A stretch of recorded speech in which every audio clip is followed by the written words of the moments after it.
हरे कृष्ण। ओम ज्ञानतिमिरान्धस्य ज्ञानाञ्जनशलाकया चक्षुर्मीलितं येन तस्मै श्रीगुरवे नमः।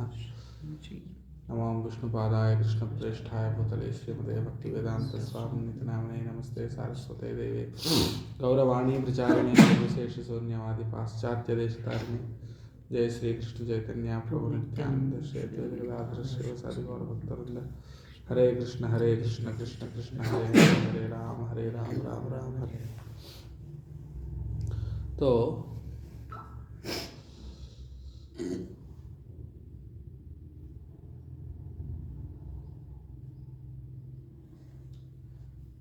गुरुवष्टकम जो डेली मंगलारती में जो हम गाते हैं, ये विश्वनाथ चक्रवर्ती ठाकुर द्वारा लिखा गया है।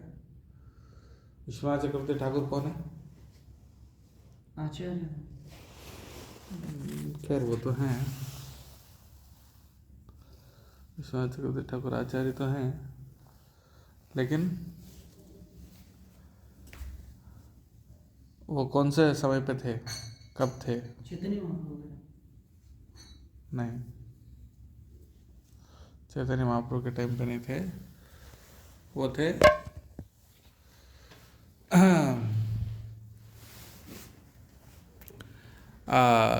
चैतन्य महाप्रभु के बाद कुछ विश्वनाथ चक्रवर्ती ठाकुर मतलब 300 साढ़े 300 साल पहले। चैतन्य महाप्रभु के बाद 6 गोस्वामी, 6 गोस्वामियों के बाद कृष्णदास कविराज गोस्वामी। ठीक है, कृष्णदास कविराज गोस्वामी के बाद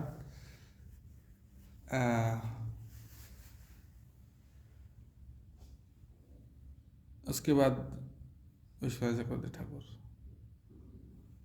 उनके बाद बलदेव विद्याभूषण, उस प्रकार से आता है। और बलदेव विद्याभूषण के बाद शायद जगन्नाथ दास बाबू जी महाराज, हाँ जगन्नाथ दास, उसके बाद भक्तिविनोद ठाकुर, ऐसा। तो विश्वनाथ चक्रवर्ती ठाकुर बहुत रसिक आचार्य है, मतलब भजनानंदी नहीं, वो तो हैं सभी भाई आचार्य, तो भजनानंदी हैं ही लेकिन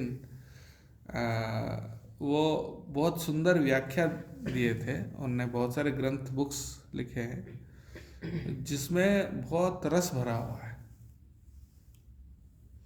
विशेष करके भागवतम के ऊपर उनकी जो व्याख्या है, सारार्थ दर्शिनी टीका, क्या सारार्थ दर्शिनी टीका, उनका बहुत सुंदर व्याख्या है भागवतम के ऊपर। पूरे भागवतम के ऊपर उनका टीका है, और भगवद गीता के ऊपर उनका जो टीका है सारार्थ वर्षिणी। भागवतम वाला सारार्थ दर्शिनी और ये सारार्थ वर्षिणी। उसमें वो बताते हैं कैसे कृष्ण और अर्जुन के बीच में क्या संवाद चल रहा है। संवाद के बीच में जो संवाद है हिडन संवाद जो है, इस तरह से। तो उन्होंने ये गुरुअष्टकम लिखा, गुरु का स्तुति। इसमें 8 श्लोक हैं। तो सबसे पहला श्लोक ऐसा है, संसार दावानल लीढलोक। संसार का मतलब क्या है? भौतिक जीवन। भौतिक जीवन। दावानल का मतलब अग्नि। दावानल अग्नि का मतलब है कि जंगल का आग। जंगल का आग बहुत बड़ा हो जाता है, मतलब चारों ओर फैल जाता है। वो कोई छोटा मोटा आग नहीं है, पूरा जंगल जल रहा है कि नहीं? उसमें सभी जानवर जल के राख हो जाते हैं। तो उस अग्नि को, उससे जल रहा हुआ, तवानला लीढ़ यानी जलता हुआ, उससे लोगों को, उनको उद्धार करने के लिए क्या करना पड़ेगा? जंगल की आग में जो जल रहा है उसको कैसे निकाल सकते हैं? वर्षा, पानी। हाँ, लेकिन थोड़ा बहुत पानी से नहीं चलेगा ना काम, पानी के टंकी से भी नहीं चलेगा। हाँ, एक ही तरीका है, अगर ऊपर से बारिश होगा तो वो बारिश कहाँ से आता है? बादल से आता है। बादल कहाँ से आता है? समुद्र से आता है, समुद्र से भाप बनकर। तो उसी प्रकार से करुणा रूपी जो बादल, कारुण्य घना घनत्व, घना घन यानी करुणा रूपी घना घन क्या मतलब? बादल। कारुण्य घना घनत्व यानी दया रूपी जो बादल है। और वो बादल में पानी कहाँ से है? समुद्र। समुद्र कौन है? कृष्ण है। और उससे जो पानी लेके आते हैं वो बादल है, वो है गुरु। हाँ, ऐसा लक्षण उन प्राप्तस्य यानी घनाघनत्वम प्राप्तस्य यानी उनके अंदर ये लक्षण है बादल जैसा, दया सब जगह वर्षाने का। और कल्याण गुणार्णवस्य, वो समुंदर है किसके? कल्याण कल्याण गुणों के। कल्याण गुण यानी कल्याण का मतलब शुभ, अच्छे। हाँ, तो कल्याण गुण का मतलब होता है अच्छे गुण, दिव्य गुण, स्पिरिचुअल क्वालिटीज। कल्याण गुण अर्णवस्य, अर्णव यानी समुंदर। कल्याण गुणों का समुंदर, अच्छे गुणों का समुंदर है। अच्छे गुणों का समुंदर है, इतना ही बोलने से काफी है ना। पहले ये बोला कि बहुत दया का बादल है, बादल है। फिर बोले अच्छे गुणों का समुंदर है। दया, दया रहना भी एक अच्छा गुण है। तो सभी अच्छे गुणों का समुंदर है, सागर है, ऐसा बोलने से काफी नहीं है। सभी अच्छे गुण हैं उनके अंदर, उनमें से ये एक लेकिन सबसे स्पेशल है कि वो दयालु है। यानी गुरु के सभी गुणों में से सबसे महत्वपूर्ण गुण क्या है? करुणा के साथ। हाँ, कि वो दया है, करुणा है उनके अंदर। हाँ, कारुण्य, करुणा, वो सबसे मेन गुण होता है। भक्तों के बहुत सारे लक्षण हैं, वैसे भगवान के भी बहुत सारे लक्षण हैं, अद्भुत लक्षण हैं, लेकिन सबसे महान गुण भगवान का कौन सा माना गया है? कृपा, हम्म, करुणा। क्यों? क्योंकि दया से ही तो बाकी सब आकर्षित होते हैं, बाकी सब उनकी शरण ले पाते हैं। दया नहीं है, अगर मेरे पास बहुत कुछ है, अच्छे मतलब करोड़ों रुपए है, लेकिन आपके ऊपर मेरी दया नहीं है, तो कोई फायदा है क्या? फायदा कुछ नहीं। कोई व्यक्ति कितना भी बड़ा हो, कितना भी पावरफुल हो, कितना भी महान हो, लेकिन अगर वो मुझे पसंद नहीं करता है या मुझे प्रेम नहीं करता है, तो उससे मुझे कोई लाभ नहीं होने वाला है। लेकिन भले उनके अंदर कुछ हो या ना हो, वो अगर मुझे प्रेम करता है तो उससे मुझे फायदा होगा। तो इसलिए सबसे बड़ा गुण क्या है भगवान का? उनकी दया। और वैसे गुरु का भी दया, इसलिए उस गुण को अलग से पहले 2 लाइन में वर्णन किया गया, फिर बाकी सारे अच्छे गुणों को समुंदर बोलकर 1 लाइन में बता दिया। तो ऐसा वंदे गुरु श्री चरणारविंदम, उनके श्री, श्री यानी लक्ष्मी, यानी श्री चरणारविंदम, उनके चरण कमल, अरविंद यानी कमल, चरणारविंदम यानी चरण कमल। अरविंद कमल का एक, कमल को एक बहुत सारे नाम है, पद्म, पंकज, नीरज, नीरज हो बोलो, पंकज बोलो, कमल बोलो, पद्म बोलो। हाँ, और अभी क्या है? अरविंद, अरविंद बोलो, ये सब एक ही है, कमल। ठीक है, चरण कमल। अब यहाँ ऐसा बैठने की जरूरत नहीं, अभी इधर मुड़ के बैठ जफा नहीं हो रही। ठीक है, सो ऐसे श्री चरण कमल, श्री मतलब क्या है? लक्ष्मी। तो श्री चरण कमल मतलब उनके चरण कमल में लक्ष्मी। वो लक्ष्मी क्या है? भक्ति, भक्ति रूपी लक्ष्मी। तो गुरु के बारे में बात हो रही है। हाँ, तो गुरु के चरणों में भी लक्ष्मी। हाँ, तो भगवान के चरणों में रहती लक्ष्मी। हाँ, लेकिन ये कौन सी लक्ष्मी है? भक्ति रूपी लक्ष्मी। हाँ, भक्ति रूपी लक्ष्मी है। लक्ष्मी के बहुत एक्सपेंशंस होते हैं। हाँ, श्री चरण कमल, श्री चरण यानी उनके चरण का आश्रय लेने से आपको भक्ति मिल जाता है। आप धनवान हो जाते हो, यानी आप अमीर हो जाते हो।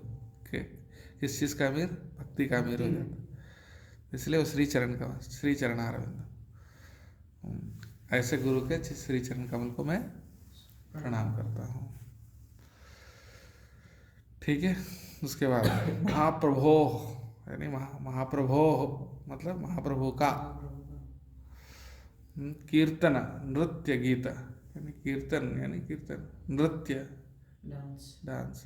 वो कुछ लोग बोलते हैं कीर्तन नित्य गीत, नित्य नहीं है, नृत्य, नृत्य यानी डांस, गीत यानी गाना। वादित्र, वादित्र मतलब म्यूजिकल इंस्ट्रूमेंट्स। मनसो रसेना, मनसा मतलब अपने मन में, अपने मन को लुभा रहा है। नहीं, उनके मन में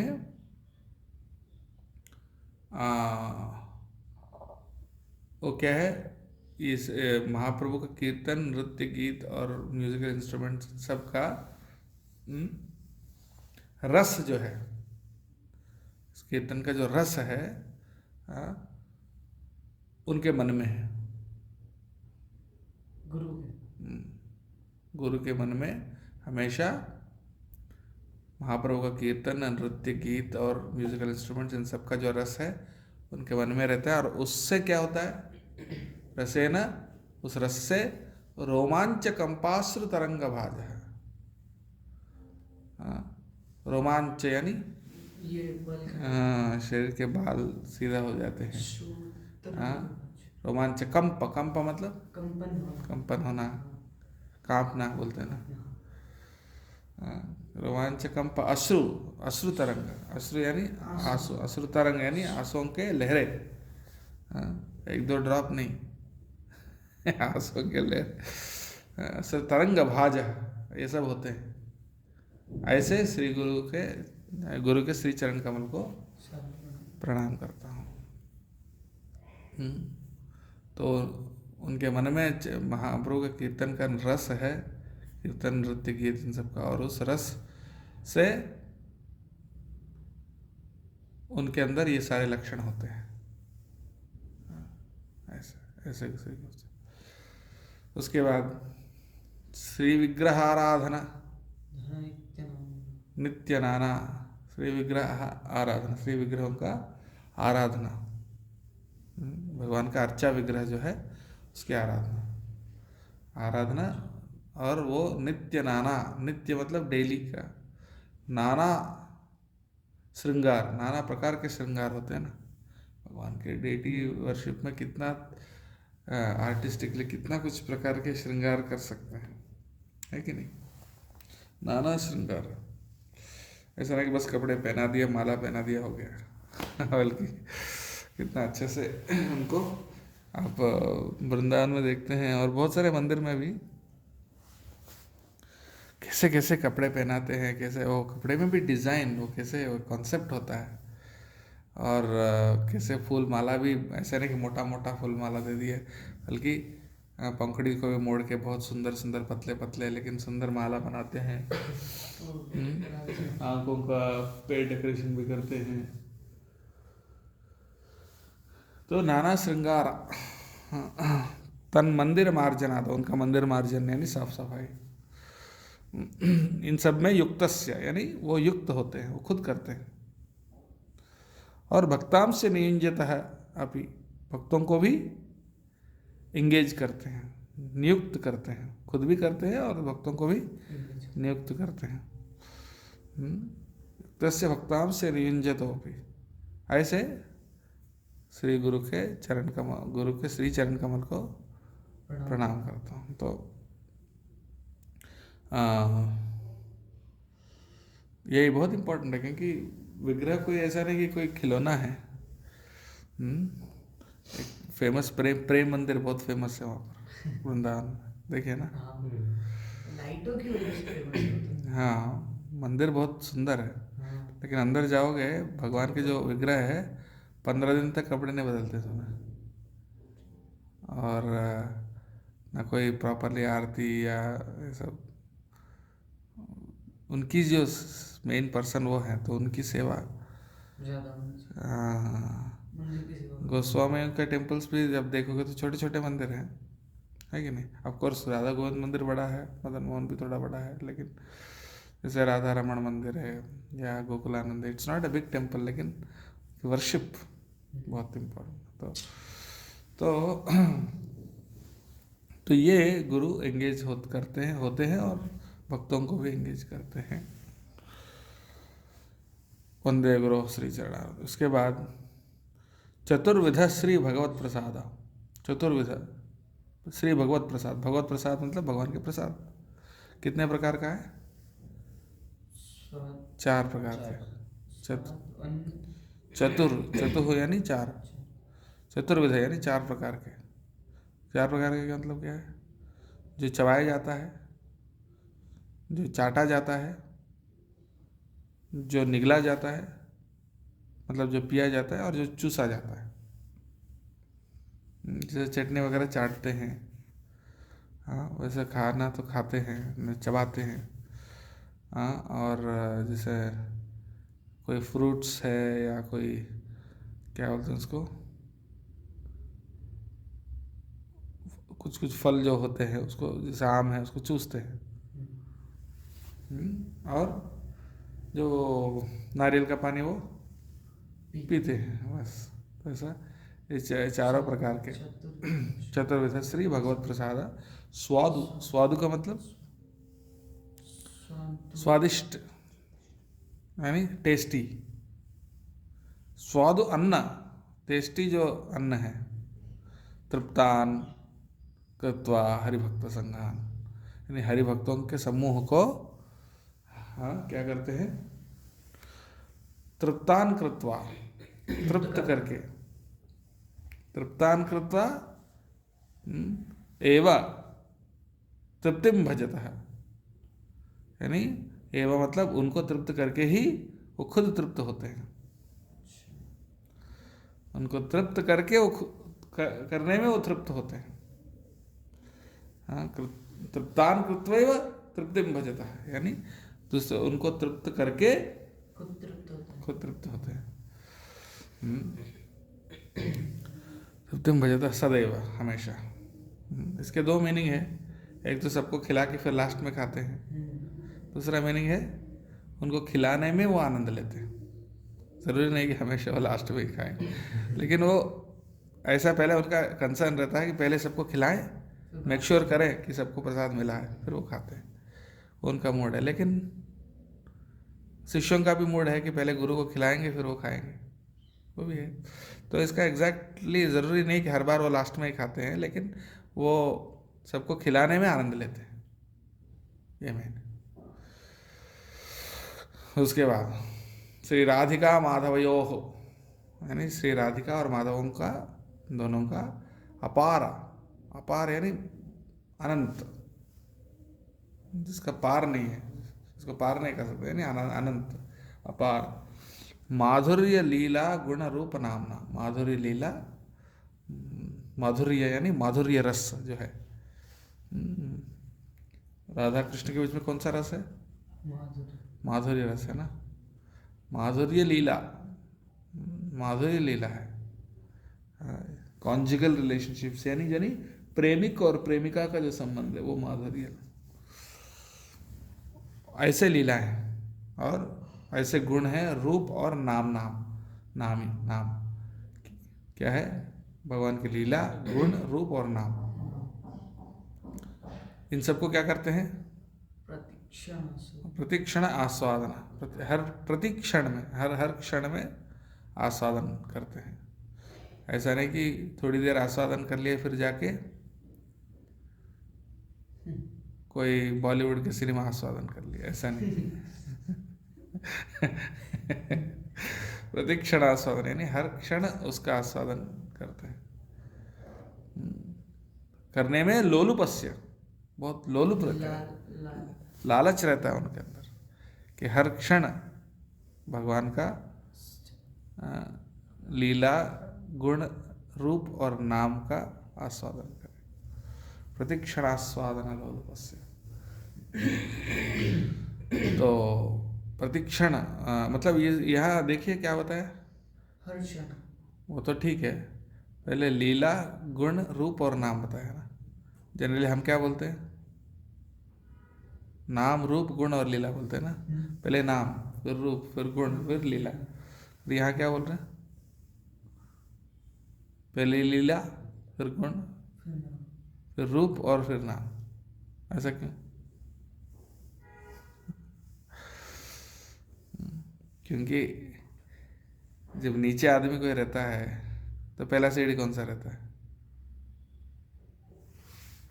नीचे से पहले। नीचे से पहला। और जो आदमी ऊपर रहता है तो उसके लिए पहला सीढ़ी कौन सा रहता है? उतरने से पहले। ऊपर वाला क्योंकि वो ऑलरेडी लीला का आस्वादन कर रहे हैं, लीला में लीला का दर्शन कर रहे हैं, इसलिए पहले उनको लीला। जैसे गोपियाँ हैं, गोपियाँ बैठ के 16 राउंड थोड़ी करते हैं। क्यों? क्योंकि ऑलरेडी लीला में है। ऐसा नहीं कि वो नाम नहीं लेते, नहीं लेते क्या गोपियाँ नाम? लेते हैं, लेकिन पहले उनके लिए लीला, क्योंकि वो उधर है। फिर गुण फिर रूप फिर नाम। जैसे ये हम प्रोग्रेशन हमारा नीचे से ऊपर है, तो इसलिए नाम फिर रूप फिर गुण फिर लीला। फिर वो जो ऊपर है उनके लिए जैसे है कि नहीं। अब जब कली है, पहले कली होता है कि फूल होता है? कली होता है। हाँ, इसलिए पहले कली, फिर थोड़ा विकसित होता है, थोड़ा विकसित होता है, थोड़ा विकसित होता है, थोड़ा विकसित, और फिर पूरा विकसित हो जाता है। पूरा विकसित है वो लीला का। लीला मतलब डिटेल। लीला का मतलब क्या है? डिटेल है। एक्चुअली नाम रूप गुण लीला में कोई फर्क नहीं है। फर्क क्या है? दृष्टि। सिर्फ डिटेल है। कली में सब कुछ है, लेकिन अभी आपको समझ में नहीं आ रहा है। उसके अंदर पंखुड़ी है, आप अगर खोलोगे तो दिख जाएगा, लेकिन अभी दिख नहीं रहा है। थोड़ा विकसित होगा, थोड़ा कुछ समझ में आ रहा है, तो पूरा विकसित होगा और हर एक पंखुड़ी हर एक चीज़ क्लियर। तो ऐसा भगवान का नाम में सब कुछ है, लेकिन नाम में अभी हमको नहीं दिख रहा है। लेकिन जब उसमें प्रवेश करेंगे तो उसमें भगवान क्या कर रहे हैं, कैसे कैसे लीला कर रहे हैं, हर एक चीज़ डिटेल में दिखेगा। तो हम पहले जब कोई दूर से देख रहा है तो पहाड़ ऐसा ही दिखेगा, पहाड़ कुछ तो है वहाँ पर, वहाँ क्या है, वहाँ का कौन से पेड़ है, कौन से पत्थर है, कौन से झरने हैं, दिख रहा है क्या? नहीं दिख रहा है। लेकिन जब वह कोई वहाँ रहेगा तो उसको सब कुछ डिटेल में दिखेगा ना, कि कौन से पेड़ लगे हुए हैं, कौन से जानवर है, कौन से नदियाँ हैं, मतलब झरने हैं, क्या है वहाँ पर एग्जैक्टली पूरा डिटेल में दिखेगा। जैसे दूर जाओगे तो फिर वो डिटेल कम होते जाएगा, सिर्फ ऐसे कुछ तो है पहाड़ ऐसा दिखेगा। तो हमको यहाँ से ऐसा दिख रहा है, लेकिन जो लीला में है उनको पहले लीला दिखेगा, वो पूरा डिटेल में। भगवान के लीला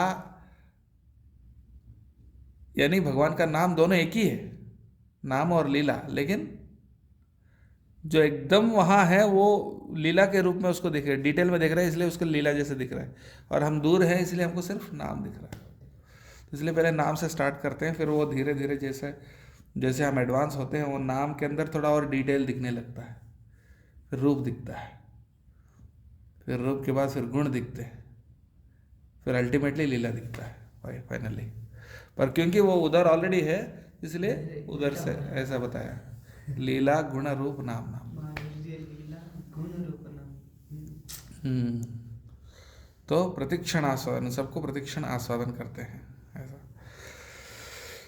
ऐसे गुरु के चरण कमल में, श्री चरण कमल को प्रणाम करता हूँ। उसके बाद निकुंज यूनो, ये छोटा, ये उन्होंने गुरु के लिए लिखा है ना, उनके गुरु के लिए। कोई भी गुरु तत्व, गुरु का लक्षण है। ऐसे शिष्य होता है, गुरु होता है। हाँ, गुरु का लक्षण ऐसा होता है, गुरु ऐसा होता है ऐसा। और गुरु भी एक रिलेटिव शब्द है ना। हमारे लिए कोई गुरु है, लेकिन प्रभुपाद के लिए वो शिष्य है ना। हमारे लिए गुरु है, प्रभुपाद के लिए गुरु थोड़ी है, प्रभुपाद के लिए शिष्य है। तो गुरु जो शब्द है वो एब्सोल्यूट नहीं है। किसी के लिए गुरु है, लेकिन किसी और के लिए शिष्य भी हो सकता है, किसी के लिए गुरु भाई हो सकता है कि नहीं?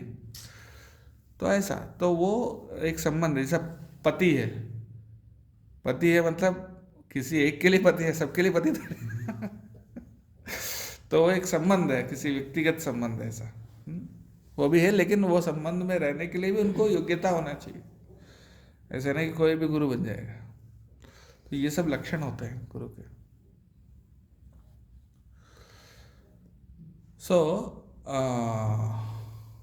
ठीक है, ये आपका प्रश्न का जवाब मिल गया। हाँ, तो अभी बोल रहा हूँ 6ठा श्लोक। निकुंज योनो, निकुंज योना, निकुंज यानी वन। अच्छा, वन में भी जो सबसे गहरा मतलब जो सबसे आंतरंगिक, कुंज और निकुंज दो होते हैं। कुंज मतलब जहाँ भगवान लीला करते हैं, और निकुंज मतलब जहाँ की लीला में भी सभी ब्रजवासी भी नहीं जा सकते। निकुंज यानी सिर्फ राधा और कृष्ण रहते हैं, और कुछ मंजरी रहते हैं जो राधा रानी के असिस्टेंट्स, जो राधा रानी के क्या बोलते हैं उनको, सेविकाएं हैं, वही रहते हैं, और कृष्ण रहते हैं। बाकी गोपियाँ भी नहीं जाते क्योंकि राधा कृष्ण अकेले हैं। तो वो निकुंज है, वो निकुंज है। आप पहले बोल रहे थे, फिर प्रश्न पूछो। तो निकुंज, कुंज और निकुंज, कुंज में तो सभी गोपियों के साथ लीला करते हैं, निकुंज में स्पेशली राधा रानी के साथ, ऐसा बोलते हैं। हाँ, तो आप बोलो, क्या बोल रहे हो? जो निधिवन है वो निकुंज है या कुंज है?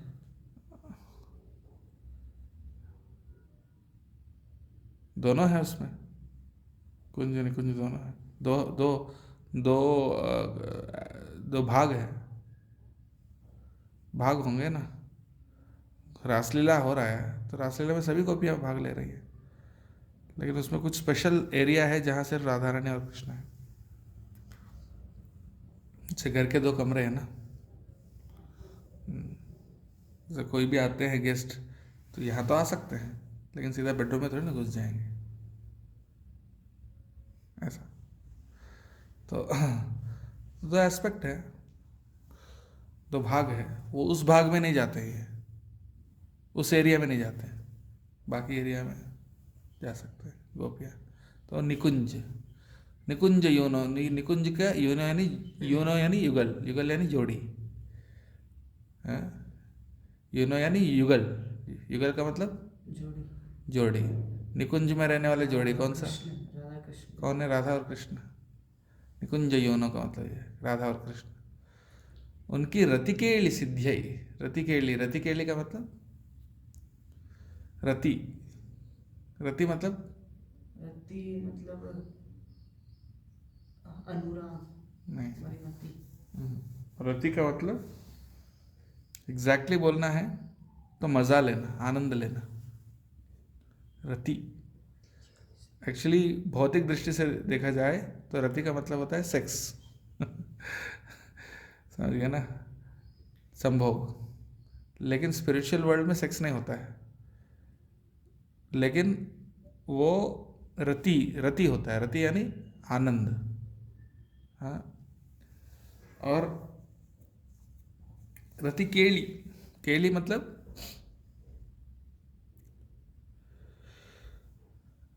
लीला, एक्टिविटीज।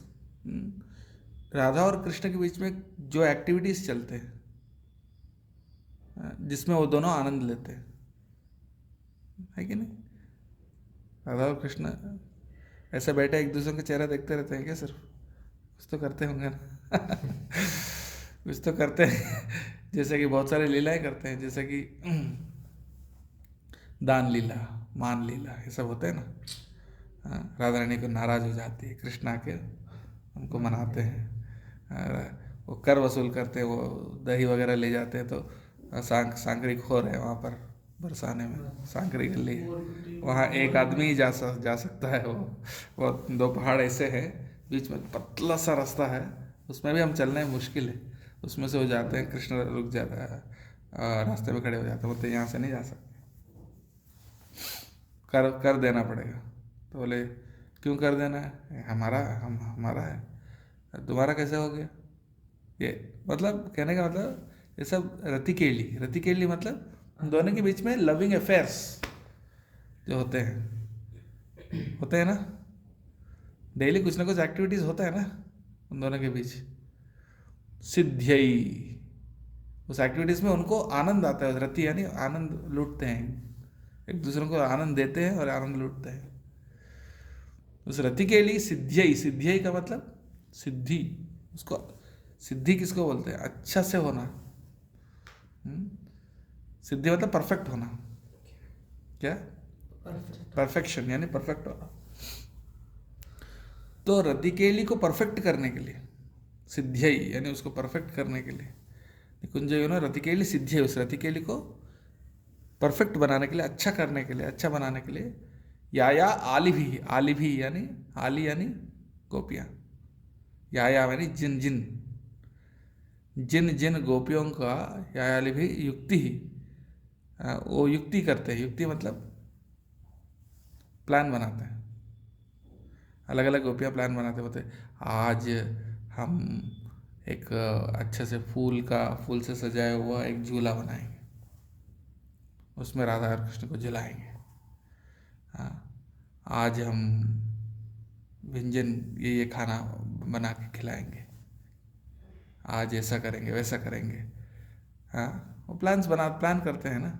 अगर आप गोस्वामी के लिटरेचर पढ़ोगे तो उसमें बहुत सारे लीलाएं हैं, वो हम पढ़ नहीं सकते हैं, हम योग्य नहीं है, लेकिन वो बहुत प्लान्स करते हैं, अलग अलग गोपियाँ कैसे राधा और कृष्ण को मिलाना, कैसे उनको उनके रति केली को और अच्छा परफेक्ट बनाना, उसके लिए क्या क्या करना, क्या क्या प्लान बनाना, सब। हाँ, युक्ति यानी वो उनके प्लान्स करते हैं। उस प्लान में करने के लिए कुछ हेल्प चाहिए ना, अपेक्षणीय, उसके लिए जो जो चीज़ चाहिए, अपेक्षित यानी जो जो चीज़ वो लोग चाहते हैं, गोपियाँ चाहती हैं। किसके लिए चाहती है? राधा और कृष्ण को लीला को परफेक्ट बनाने के लिए, गोपियाँ और मंजरियाँ जो चाहते हैं, वो सब करने में तत्र अति दक्ष्यात, बहुत दक्ष है। कौन? गुरु। हाँ, गोपियाँ कहती है कि आज राधा और कृष्ण के लिए हम एक बहुत सुंदर झूला बनाएंगे, उसके लिए ये 4 प्रकार के फूल लेके आना। तो कहाँ मिलेंगे वो फूल, कैसे तोड़ के लाना, और कैसे वो उसको सजाना, उनके लिए सुंदर फूल का सैया लेटने के लिए अच्छा वो बनाना, तो उसको अच्छे से डेकोरेट करके सॉफ्ट करके बहुत नरम होना चाहिए। हाँ, और ऐसा एक सुंदर सैया बनाना, ये सब करने में हेल्प तो करेंगे। हेल्प करने में क्या? अति दक्षा, बहुत दक्ष है, बहुत पटु है, दक्ष होना पड़ेगा। कैसे? ये सब करने में ही नहीं सिर्फ, बल्कि जो जो ज़रूरत है, कभी जटिला और कुटिला राधा रानी को बाहर नहीं आने देती, तो फिर कैसे कृष्ण मिलेंगे उनसे? उसके लिए क्या करना पड़ेगा? प्लान बनाना पड़ेगा ना। हाँ, वो प्लान करके उन दोनों को मिलाने में बहुत दक्ष है। दक्ष यानी पटु यानी एक्सपर्ट है। अति दक्षात, अति एक्सपर्ट, एक्सट्रीम, बहुत एक्सपर्ट है, इसीलिए अति वल्लभस्य, दक्ष्यात वल्लभस्य, वो दक्ष है, एक्सपर्ट है, इसीलिए वो बहुत वल्लभ है, यानी बहुत प्रिय है। किनको? गोपियों को। कौन? गुरु। समझ में नहीं आ रहा है आपको कुछ? किनकी रति के लिए? राधा और कृष्ण की। उसको अच्छा बनाने के लिए कौन प्लान बना रहे हैं? गोपियाँ। उनको हेल्प करने के लिए, उनको हेल्प कौन कर रहे हैं? वो गोपियों को। वो प्लान्स पूरा करने में कौन हेल्प कर रहा है? गुरु। गुरु किनको हेल्प कर रहे हैं? गोपियों को, ताकि वो राधा कृष्ण का लीला को परफेक्ट कर सके। और क्योंकि गोपियों के भी गुरु, गोपियों का गुरु नहीं है, हमारे गुरु। हमारे गुरु जो है वो गोपियों को हेल्प करते हैं। गुरु जो हैं, गुरु मतलब हमको गुरु, ऐसा नहीं कि गोपियों को गुरु। वो लीला में है, लेकिन हमारे लिए वो कौन है? गुरु है। हमारे लिए जो गुरु हैं वो गोपियों के लिए गुरु थोड़ी है। समझो बात को, गोपियों के लिए गुरु नहीं है। गुरु किन के लिए? हमारे लिए। तो गोपियों को असिस्ट करते हैं गुरु, हमारे गुरु, उनके गुरु नहीं है। Try to understand. गोपियों को असिस्ट करते हैं और इसीलिए उसमें एक्सपर्ट है, और उस एक्सपर्ट होने के कारण बहुत प्रिय है। किनको? उन गोपियों को। समझ गए ना? समझ में आ रहा है? अति वल्लभस्य, अति प्रिय है गोपियों को। कौन? गुरु। क्योंकि उनको एक्सपर्ट करते हैं, उनको असिस्ट करते हैं, एक्सपर्टली असिस्ट करते हैं राधा कृष्ण का रतिकेली को परफेक्ट करने के लिए। तो गुरु यहाँ आपको जिस रूप में दिख रहे हैं वहाँ उसी रूप में थोड़ी रहेंगे। वहाँ उन गोपियों के असिस्टेंट के रूप में रहेंगे, यानी कोई गोपी के रूप में ही रहेंगे, कोई गोपी के रूप में या किसी ऐसा एक उनके पार्षद के रूप में। जैसे रूप गोस्वामी हैं हमारे लिए, यहाँ गोस्वामी के रूप में है। वहाँ राधा कृष्ण की लीला में कौन से रूप में? रूप मंजरी। 8 साल की लड़की है, 8-10 साल की, उससे बड़े नहीं होते हैं। मंजरी है। गोपियाँ थोड़ी बड़ी होते हैं उनसे। हाँ, और ये रूप मंजरी राधा रानी की मेन असिस्टेंट है। राधा रानी के जो असिस्टेंट्स हैं उनका नाम क्या है? मंजरियाँ बोलते हैं उनको। मतलब छोटी छोटी लड़कियाँ होती हैं, गोपियों से थोड़ी छोटी होती हैं उम्र में। वो क्या करती हैं? हेल्प करती हैं राधा रानी को। राधा कृष्ण जब अकेले रहते हैं तो बाकी गोपियाँ नहीं आ सकती हैं, लेकिन मंजरियाँ जाती हैं वहाँ पे उनकी राधा कृष्ण को असिस्ट करने के लिए। तो उन मंजरियों में सबसे मेन कौन है? रूप मंजरी, जो रूप गोस्वामी है। रूप गोस्वामी के रूप में है। फिर लवंग मंजरी, अनंग मंजरी, रति मंजरी, गुण मंजरी, ऐसा बहुत सारे मंजरियाँ हैं। और ये सब मंजरियाँ कौन? आचार्यों के रूप में आए हैं, जो 6 गोस्वामी और भी उसके बाद आचार्य। Anyway, come back to the topic. तो उन मंजरियों के रूप में वो गोस्वामियाँ हैं। हमारे गुरु भी उन्हीं का कोई असिस्टेंट है। वहाँ कोई कौन सा रूप है, कौन सा नाम है, ये हमको नहीं पता है। प्रभुपाद जी ने भी नहीं बताया कि उनका वहाँ स्वरूप क्या है। लेकिन कुछ ना कुछ है वहाँ पर। और उस रूप में वो क्या करते हैं? गोपियों को असिस्ट करते हैं। किसमें असिस्ट करते हैं? राधा कृष्ण की लीला को परफेक्ट करने में, उनके रतिकेली को सिद्ध करने में असिस्ट करते हैं गोपियों को। और उस असिस्ट करने में बहुत एक्सपर्ट हैं। और इसीलिए वो उस एक्सपर्ट होने के कारण बहुत प्रिय है। किनको? गोपियों को। कौन? गुरु। हाँ, जो हमारे गुरु हैं वो गोपियों को असिस्ट करने में बहुत एक्सपर्ट है, इसलिए उनको बहुत प्रिय है। ऐसे गुरु को के श्री चरण कमल को मैं प्रणाम करता हूँ। अब समझ गए? निकुंज योनो रतिकेली सिद्ध्यै। रतिकेली, उनका राधा कृष्ण का रतिकेली को पूर्ण करने के लिए अलग अलग गोपियों जो प्लान्स बनाते हैं, उन प्लान्स को एग्जीक्यूट करने में बहुत एक्सपर्ट होने के कारण गुरु उन गोपियों को बहुत प्रिय है। ऐसे गुरु को मैं प्रणाम करता हूँ। समझ गए ना? जैसे चैतन्य महाप्रभु कौन है? राधा और कृष्ण है। उनका असिस्ट कौन कर रहा है? 6 गोस्वामियाँ। अब ये मत सोचो कि राधा कृष्ण की लीला मतलब सिर्फ वहीं पे गोलोक वृंदावन में होता है। वो यहाँ पे भी हो रहा है। हाँ, वृंदावन में हो तो रहा है, लेकिन एक और रूप में हो रहा है। चैतन्य महाप्रभु के रूप में। चैतन्य महाप्रभु की लीला जो है राधा कृष्ण की लीला से अभिन्न है, बिल्कुल सेम है। राधा कृष्ण का लीला और चैतन्य महाप्रभु की लीला सेम है, पर वो अलग रूप में आता है। चैतन्य महाप्रभु थोड़ी रासलीला में डांस करते हैं, वो क्या करते हैं? संकीर्तन करते हैं। क्या करते हैं? संकीर्तन करते हैं। वो तो सन्यासी है, वो तो स्त्रियों से दूर रहते हैं। कृष्ण और राधा रानी एंजॉय करते हैं, वो वृंदावन में होता है। नवद्वीप में ये थोड़ी होता है। नवद्वीप में वही होता है रासलीला, लेकिन वो उस रूप में नहीं होता है जैसे गोपिया और कृष्ण के बीच में जो डांस है उस रूप में नहीं होता है। ये कौन सा रूप में होता है? संकीर्तन, हरिनाम संकीर्तन के रूप में होता है। हाँ, यानी उसको और एक्सपैंड करके देखो तो क्या प्रचार। चैतन्य महाप्रभु का हरिनाम संकीर्तन क्या कर रहा है? पूरे विश्व में, पूरे विश्व में सबको प्रचार कर रहे हैं ना। यही वृंदावन की लीला का एक और हिस्सा है या एक और रूप है। प्रभुपाद ने जो अमेरिका जाकर प्रचार किया, ये भी राधा कृष्ण का निकुंज रतिकेली को असिस्ट करने के लिए है।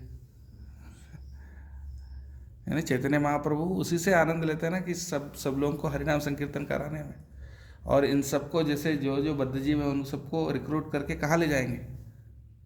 कहाँ ले जाएंगे?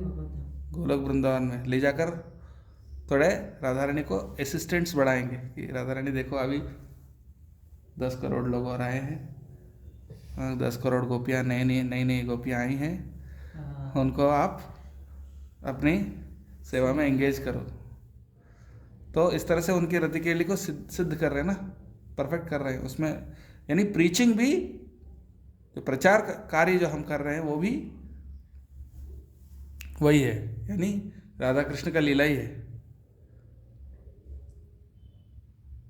अगर कोई प्रचारक जाकर कोई नई जगह में जाकर सेंटर खोल रहे हैं, प्रचार कर रहे हैं, बुक डिस्ट्रीब्यूशन कर रहे हैं, हरिनाम संकीर्तन कर रहे हैं, प्रसाद बांट रहे हैं, ये सब क्या है? ये भी उसी का हिस्सा है। ये नहीं सोचना चाहिए कि कुछ और है। ये भी उसी राधा कृष्ण के रतिकेली के लिए जो गोपियाँ जो सेवा करती है निकुंज में, वही उसी का पार्ट है ये भी। और उसमें एक्सपर्ट है गुरु। प्रभुपाद कितने एक्सपर्ट थे। अमेरिकन लोगों से जो कृष्ण और राम कौन है ये नहीं जानते थे, म्लेच्छ यवन थे, उनसे हरिनाम संकीर्तन कराया, चाय कॉफ़ी भी छुड़ाया, सब कुछ। हाँ, है कि नहीं? तो कितने एक्सपर्ट होंगे ना। तो इतना एक्सपर्टली वो करते हैं, उनकी असिस्टेंस, इसीलिए बहुत प्रिय है गोपियों को। और उनके गोपियाँ नहीं, उनके गुरु और उनके जो परंपरा है उन सब को बहुत प्रिय है, क्योंकि इतना एक्सपर्टली वो असिस्ट कर रहे हैं। तो हमको सोचना चाहिए कोई भी इस्कॉन में प्रचारक बहुत अच्छा प्रचार कर रहे हैं, बहुत क्वालिटी भक्तों को ला रहे हैं, सिर्फ संख्या में नहीं बल्कि अच्छी क्वालिटी ट्रेनिंग दे रहे हैं, अच्छी क्वालिटी भक्तों को बना रहे हैं। तो इससे समझना चाहिए क्या कि ये राधा कृष्ण की ये गुरु का लक्षण है। ये श्लोक में जो बता रहे हैं कि उनको असिस्ट करने में कितना एक्सपर्ट है, प्रचार करने में कितना एक्सपर्ट है, और जो जितना आनंद लेता है उनके भजन में वो उतना अच्छा प्रचार करता है एक्चुअली। ये इसका मतलब क्या है कि वो जो जितना उनके भजन में आनंद लेता है, भजन का तो मतलब सिर्फ वो कीर्तन ही हो गया। तो भजन का मतलब कीर्तन साधना, जो आप भक्ति का साधना जो करते हैं ना, उसमें आप जितना रस लेते हैं, जितना आप इन्वॉल्व होते हैं, जितना आप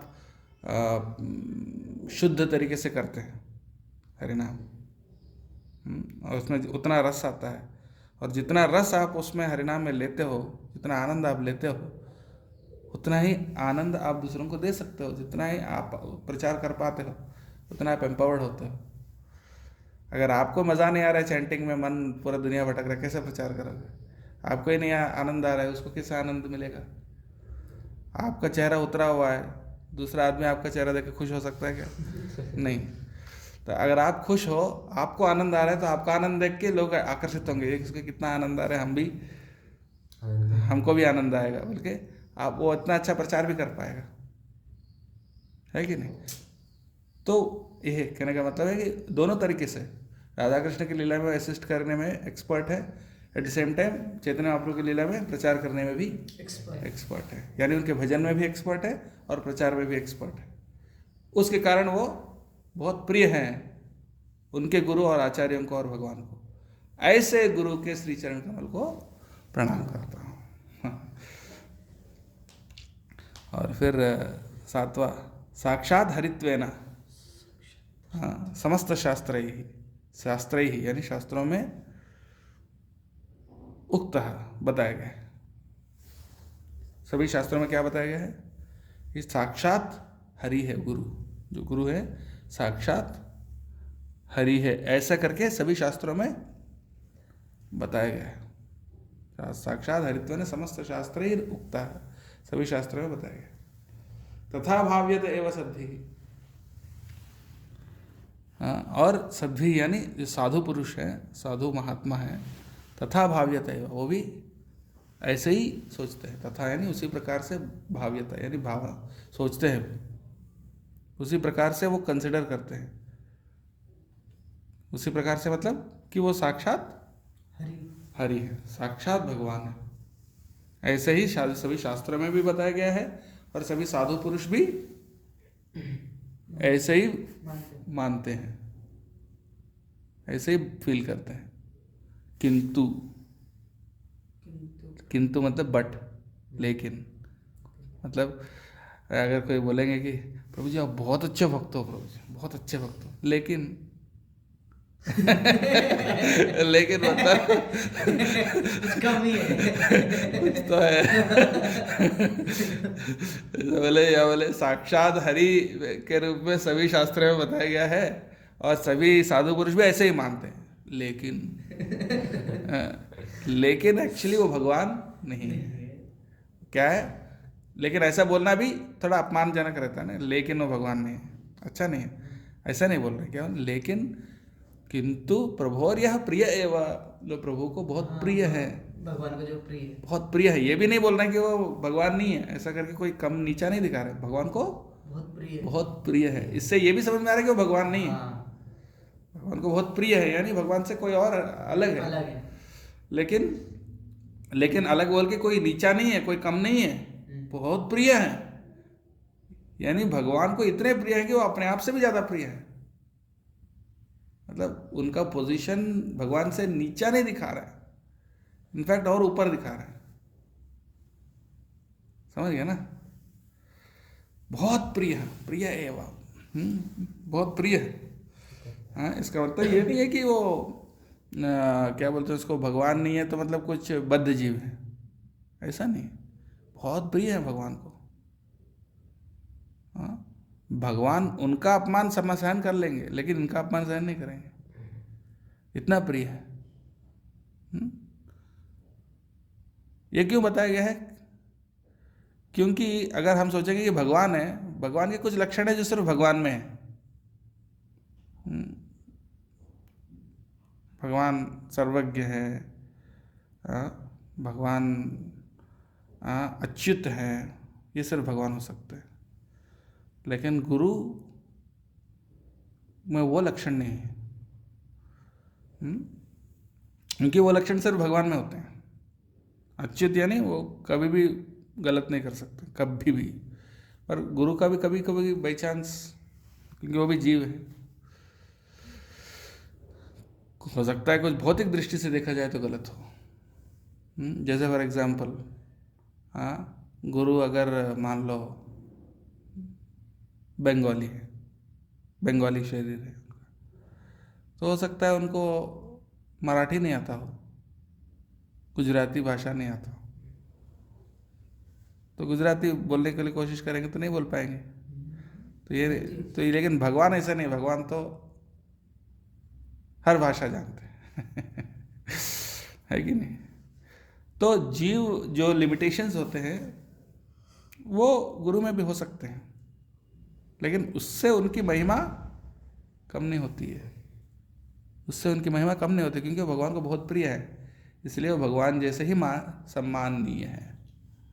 ऐसा तो इस तरह से बताया, कितना सुंदर तरीके से बताया कि ये भगवान नहीं है फिर भी भगवान से भी बड़े हैं। किंतु प्रभोर्य प्रिय एव तस्य, प्रिय एवं, ऐसे गुरु के श्री चरण कमल को मैं प्रणाम करता हूँ। ये भगवान नहीं है, लेकिन भगवान से कोई कम भी नहीं है, वो बताने का कितना सुंदर तरीके से इसको वर्णन किया गया। उसके बाद यस्य प्रसादात, प्रसाद मतलब, प्रसाद मतलब क्या है? कृपा। वो तो है, कैसे? प्रसन्न, प्रसन्न शब्द, प्रसन्न किसको बोलते हैं? प्रसन्न का मतलब, खुशी। हाँ, प्रसन्न यानी खुश। खुश, हाँ। जब प्रसन्न है, प्रसन्न स्थिति में जो देते हैं वो है प्रसाद। हाँ, उनकी प्रसन्नता से जो दिया जाता है, इसलिए उसका नाम प्रसाद है, यानी खुशी से जो देते हैं। यस्य प्रसादात, यानी जिनके प्रसाद से, जिनकी खुश होने से, भगवत प्रसाद, भगवान का प्रसाद मिलता है। हाँ, जो खुश होने से भगवान भी खुश हो जाते हैं। अगर आपके ऊपर गुरु खुश है तो भगवान भी आपके ऊपर खुश है। तो यस्य प्रसादात, जिनकी कृपा से भगवान की कृपा मिलती है।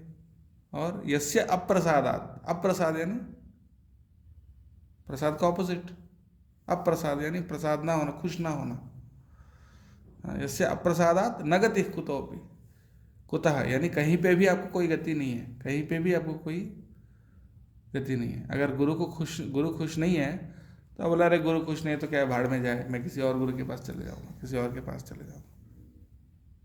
नहीं, कहीं पे भी जाओ, किसी के भी पास जाओ, कोई गति नहीं। यानी बोले, अरे मैं गुरु को लात मारूंगा, किसी और वैष्णव के पास चले जाऊंगा, वो मुझे बचा लेगा, नहीं हो सकता ऐसा। कुतोपि यानी कहीं पे भी आपको कोई गति नहीं है। आप ये मत सोचो कि कहीं और चले जाओगे, कोई और आपको उद्धार कर लेगा।